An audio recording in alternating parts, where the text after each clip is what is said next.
Fuck Donald Trump, nigga. Fuck that cracker. And the one thing I can promise you is if we turn against each other based on divisions of race or religion, You know, you don't make America great by, dumping on everything that made America great, like freedom of speech and assembly and, the right of people to protest. Our campaign does not believe and never will encourage anybody to disrupt anything. Some of your supporters in Chicago acting violently as well. If I have to take responsibility for everybody who voted for me, it will be a very difficult life. Seeing a protest unlike any other we've seen, which is totally silent. Rick, I've spoken with a few supporters today, and they're definitely loud, but they don't want to fight. And now there's been a little bit of dust up here and there. What's going on? Donald Trump is a person that has a lot of hate, and I don't know where it came from in his life. An attack by these people who are supporting Bernie Sanders, and the police behind you would not intervene.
Somewhere else, please. You're fucking a white male! Explain to me how Trump is like Hitler.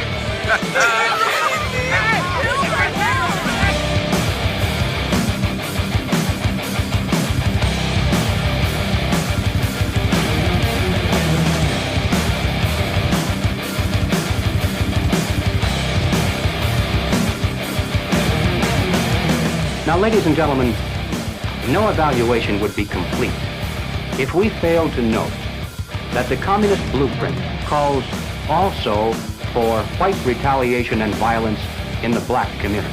It's a very important objective for the Communist Party.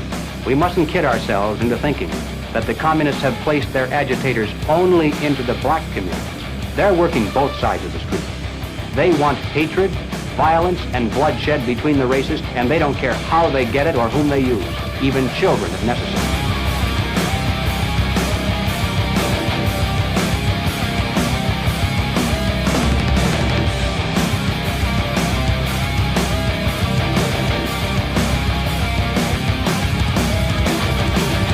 You have the Vatican with a giant wall, Israel's building walls, Saudi Arabia's building walls, Mexico has a wall, the United States needs a wall.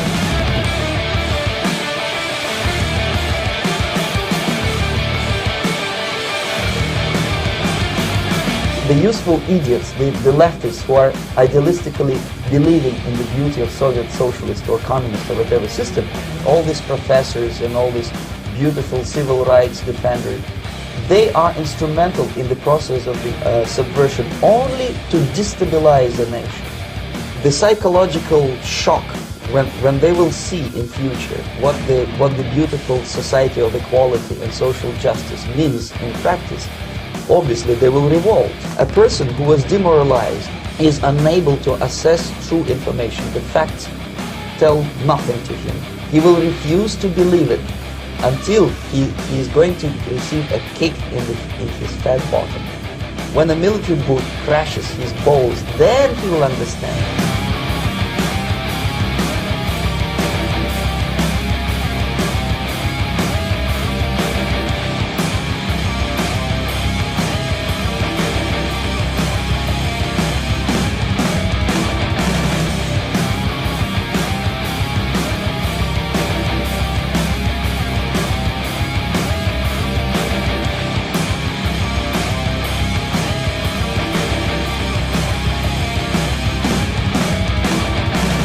task is to bring this minority together in such a way that it makes it impossible for the legacy of whiteness to continue to reproduce itself. There can be no white race.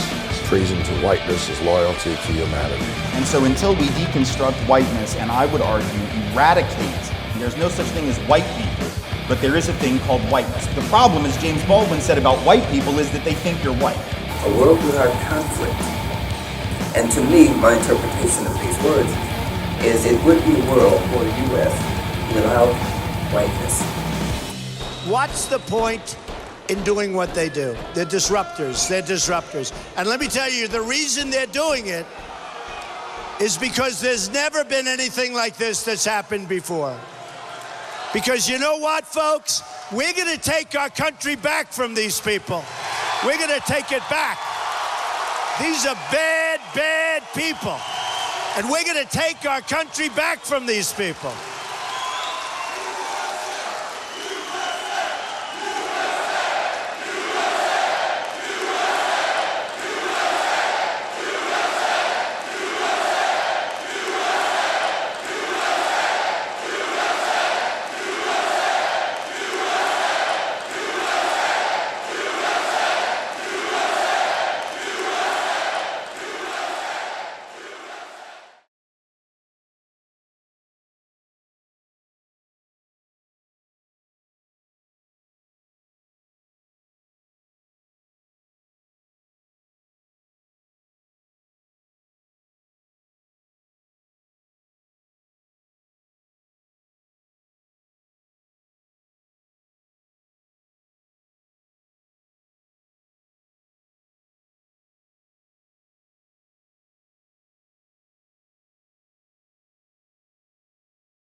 Mexico is such an important problem. Mexican government's policies are pushing migration north. There isn't any sensible approach except to do what we need to do simultaneously, secure our borders with technology, personnel, physical barriers if necessary in some places, and we need to have tougher employer sanctions, and we need to try to incentivize Mexico to do more. If they've committed transgressions of whatever kind, they should be obviously deported.